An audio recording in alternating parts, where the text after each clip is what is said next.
Engineers art of teaching या चॅनलवरती आपल्या सर्वांचं स्वागत आहे. विद्यार्थी मित्रांनो, जे डॉक्टर बाबासाहेब आंबेडकर स्वाधार योजना आहे त्या स्वाधार योजनेच्या संदर्भाने हा व्हिडिओ बनवत आहे. ज्या विद्यार्थ्यांनी 17/2025 मध्ये ज्यांनी अर्ज केलेले आहेत त्या सर्व विद्यार्थ्यांसाठी आनंदाची बातमी आहे. आपले पैसे खात्यावर जमा होणार आहेत. परंतु त्यापूर्वी ज्या काही चुका आज झालेल्या आहेत आपल्या, किंवा ज्या चुका व्हायला नको पाहिजेत, त्यासाठी एक समाज कल्याण अधिकारी यांच्या माध्यमातून एक लोकमतला बातमी आलेली आहे. आणि त्या बातमीमध्ये लिहिलेलं आहे की जे आपले विद्यार्थी आहेत त्या विद्यार्थ्यांनी 6 जी काही आपली प्रेझेंटी आहे ती अद्ययावत करणं म्हणजे अपलोड करणं गरजेचं आहे. जो आपला पोर्टल आहे त्या पोर्टलवरती किंवा आपली जी लिंक आहे त्यावरती. आणि दुसरी गोष्ट म्हणजे आपलं जे काही केवायसी झालेलं तुमचं आधार लिंक झालेलं जे काही पासबुक आहे त्यावरती ते पण अपलोड करणं गरजेचं आहे. कारण हे दोन्ही जर डॉक्युमेंट आपण अपलोड जर केले तर कोणत्याही पद्धतीच्या त्या ठिकाणी त्रुटी होणार नाही अशी सूचना लोकमतला आलेली आहे. आणि बातमी सुद्धा आजची बातमी आहे व 12 जुलैची ती बातमी आहे. या माध्यमातून सर्व विद्यार्थ्यांना विनंती करतो की विद्यार्थी मित्रांनो, या बातमीच्या माध्यमातून आपण लवकरात लवकर ते अद्ययावत कराने आपले जे पैसे आहेत ते आपल्या खात्यावर येतील. हीच एक आनंदाची बातमी होती विद्यार्थी मित्रांनो. तर त्या संदर्भात जी बातमी आहे ती बातमीमध्ये नेमकं काय लिहिलेलं आहे आणि याचा ऍड्रेस काय असणार आहे आणि जी साईट आहे आपली जी आहे yesmarts.mahiit.in ती जी साईट आहे, ह्या सर्व बाबतची जी काही माहिती आहे ती माहिती आपण या व्हिडिओमध्ये दिलेली आहे. आणि आपण जर माझ्या चॅनलला तुम्ही पहिल्यांदा आले असेल तर सबस्क्राईब करा आणि हा व्हिडिओ संपूर्ण बघा, जेणेकरून तुम्हाला याबद्दलची जी माहिती आहे ती माहिती सुद्धा आपण या ठिकाणी दिलेली आहे. बघा या बातमीमध्ये नेमकं लिहिलेलं काय. बघा विद्यार्थी मित्रांनो, ही लोकमतची ही बातमी आहे आणि या बातमीमध्ये आपल्याला काय आहे ते बघायचं आहे. जी स्वाधार योजना आहे, डॉक्टर बाबासाहेब आंबेडकर स्वाधार योजना, ज्या विद्यार्थ्यांना हॉस्टेलला वसतिगृहाला प्रवेश मिळत नाही अशा विद्यार्थ्यांना निर्वाह भत्त्याच्या माध्यमातून 60,000 रुपये वार्षिक दिले जात असतात. त्यासाठीची ही योजना आहे स्वाधार योजना. त्यात काय दिलेलं आहे बघा, अपडेट करता स्वाधारसाठी 6 उपस्थिती बँक तपशील त्वरित अद्ययावत करा.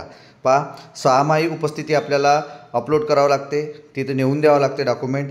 आणि आपला यसमाचं जे काही साईट बनलेली आहे त्यावरती आपल्याला अपलोड करायचं आहे. आणि बँक तपशीलसुद्धा त्वरित अद्ययावत करा असं या ठिकाणी बातमी आलेली आहे. ही नागपूरची बातमी आहे. बघा काय दिलेलं आहे, त्यात आपण संपूर्ण बातमी बघणार आहोत.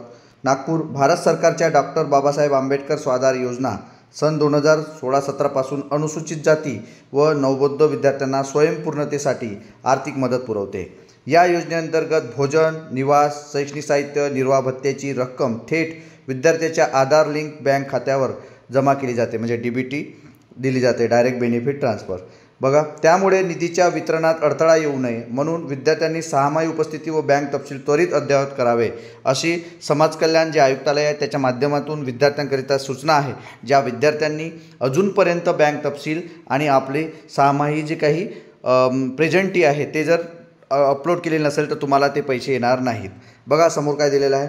शासनाच्या 26 डिसेंबर 2024 रोजीच्या निर्णयानुसार योजनेत सुधारणा करण्यात आली असून 2024-25 या शैक्षणिक वर्षासाठी yesmarts.mahiit.org या संकेतस्थळावर किंवा पोर्टलवरती ऑनलाईन अर्ज केलेल्या विद्यार्थ्यांसाठी नवीन टॅब उपलब्ध करून देण्यात आलेला आहे. अधिक माहितीसाठी सहाय्यक आयुक्त समाज कल्याण कार्यालय, डॉक्टर बाबासाहेब आंबेडकर सामाजिक न्याय भवन, शासकीय ITI समोर, श्रद्धानंद पेठ, दीक्षाभूमी चौक, नागपूर येथे संपर्क साधावा.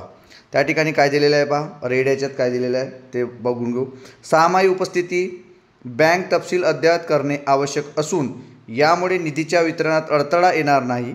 विद्यार्थ्यांनी लवकरात लवकर उपस्थिती आणि बँक तपशील भरून पोर्टलवरती सबमिट करावेत असे आवाहन सहाय्यक आयुक्त समाज कल्याण सुकेशनी तेलगोटे मॅडम यांनी हे बातमी दिलेली आहे. विद्यार्थ्यांनी याकडे गांभीर्याने लक्ष देऊन आपले विद्यार्थी असतील, मित्र असतील, मैत्रिणी असेल, कोणीही आपल्या ग्रुपला असेल, कॉलेजचे ग्रुप्स असतील त्यावरती हा व्हिडिओ शेअर करा, जेणेकरून स्वाधार योजनेचे जे लाभ घेणारे विद्यार्थी आहेत, जे रूम करून राहत आहेत, जे 50% अबो त्यांना पर्सेंटेज आहेत आणि नवबुद्ध SC कम्युनिटीतून ते येत असतील अशा विद्यार्थ्यांना लाभ व्हायला पाहिजे. त्याकरिता त्यांनी ऑनलाईन पोर्टलवरती ही माहिती भरायची आहे. आपल्याला आपली प्रेझेंटी आपल्या कॉलेजमधून घेऊन यायची आहे आणि त्यानंतर आपलं जे काही KYC झालेला जे काही आपला अकाउंट असेल त्या तो अकाउंटसुद्धा आपल्याला अपलोड करायचा आहे. तरच तुम्हाला त्या ठिकाणी DBT येईल. कोणत्याही प्रकारचे त्या ठिकाणी हयगय होणार नाही आणि विद्यार्थ्यांची DBT डायरेक्ट त्यांच्या खात्यावरती जाईल. यासाठी ही बातमी जे सुकेशनी तेलगोटे मॅडम आहेत, समाज कल्याण अधिकारी नागपूर, यांच्या माध्यमातून ते दिलेली आहे. आणि दुसरी गोष्ट, तुम्हाला जर भेट द्यायची असेल ऑफिसला तर तुम्हाला समाज कल्याण भवन, गव्हर्मेंट ITI समोर, श्रद्धानंद पेठ, नागपूर, दीक्षाभूमी रोडला, रहाटे कॉलनीजवळ ते आहे. तर विद्यार्थी मित्रांनो, त्या ठिकाणी तुम्ही भेट देऊ शकता. हेच आजचं अपडेट होतं. हे अपडेट आपल्याला कसं वाटलं हे नक्की कमेंट बॉक्समध्ये कळवा. आणि अशाच अपडेटकरिता कायमस्वरूपी आपल्या या चॅनलला जुळून राहण्याकरिता स्नेहनील आर्ट ऑफ टीचिंग हा जो चॅनल आहे त्याला तर सबस्क्राईब कराच, परंतु खाली एक डिस्क्रिप्शन बॉक्समध्ये लिंक दिलेली आहे व्हॉट्सअप ग्रुपची. त्या व्हॉट्सअप ग्रुपला जॉईन व्हा, जेणेकरून अशा बातम्या, परिपत्रकं, बाकी इतर जी माहिती आहे, वसतिगृहाच्या लिंक, ह्या सर्व गोष्टी आपल्याला या ठिकाणी मिळत राहील. विद्यार्थी मित्रांनो, धन्यवाद.